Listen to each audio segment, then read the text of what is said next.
नमस्ते माई बहन लोग। करवा चौथ आ रही है, इसीलिए हम लोग माँ मंगल गौरी के गाना गाने जा रहे हैं। तो आप लोग जरूर सुनिएगा। हम लोग का गीत माता गौरी के व्रत करते हैं तो यही गाना गाते हैं और आशीष मांगते हैं। वही पर हमारा गीत आधारित है, तो जरूर सुनिएगा।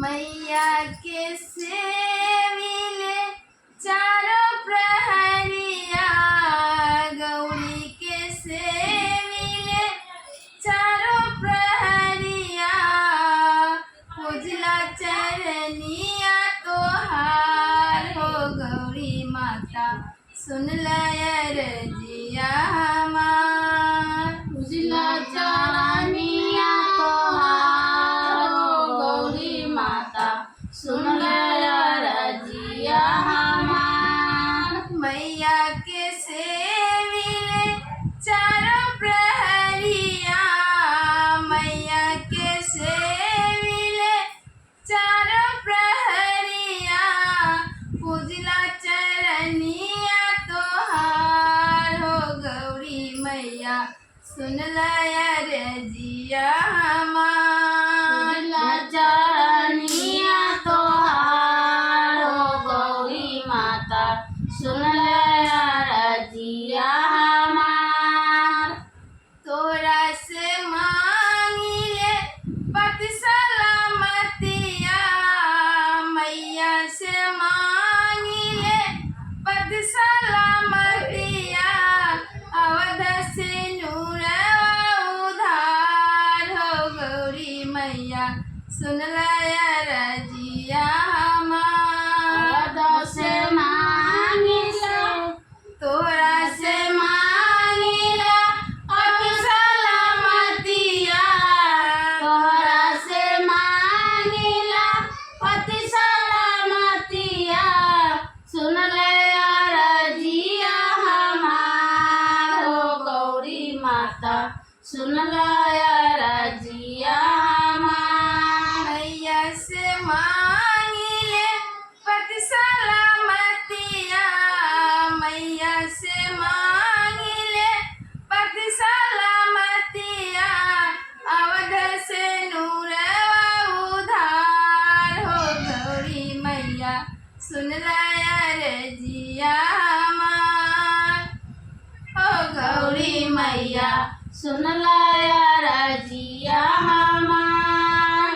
नैहर में मांगिला भाई भतीजवा, नैहर में मांगिला भाई भतीजवा, नैहर रहे खुशहाल हो गौरी मैया, सुन लरजिया हमार। नैहर रहे खुशहाल हो गौरी माता, सुन लरजिया हमार। नैहर में मांगिला भाई भतीजवा, नैहर में मांगिला भाई भतीजवा, नैहर रहे खुशहाल हो गौरी मैया, सुन लरजिया हमार। नैहर रहे खुशहाल हो गौरी माता, सुन लरजिया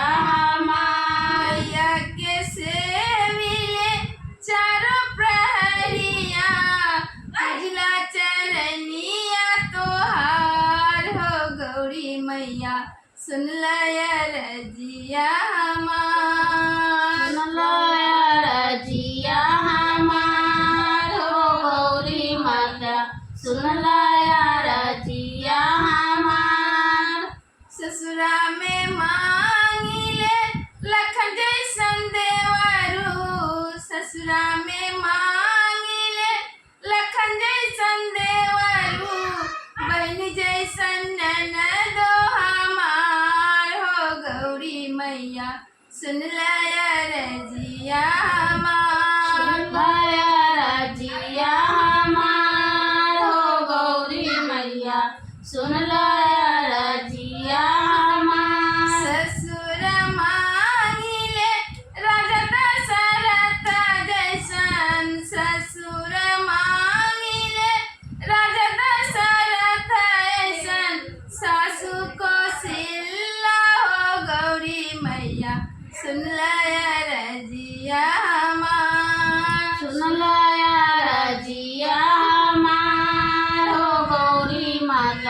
सुन लाया रजिया हमार तोरा के पूजिले चारों प्रहरिया मैया के से मिले चारों प्रहरिया पूजला चरनिया तोहार हो गौरी मैया सुन लाया रजिया हमार सुन लाया रजिया हमार हो गौरी मैया सुन लाया रजिया हमार तोरा से मांगिले पति सलामतिया मैया से मांगिले पति सलामतिया अवधा से नूरवा उधार हो गौरी मैया सुन लाया रजिया हमार सुन लाया रजिया हमार हो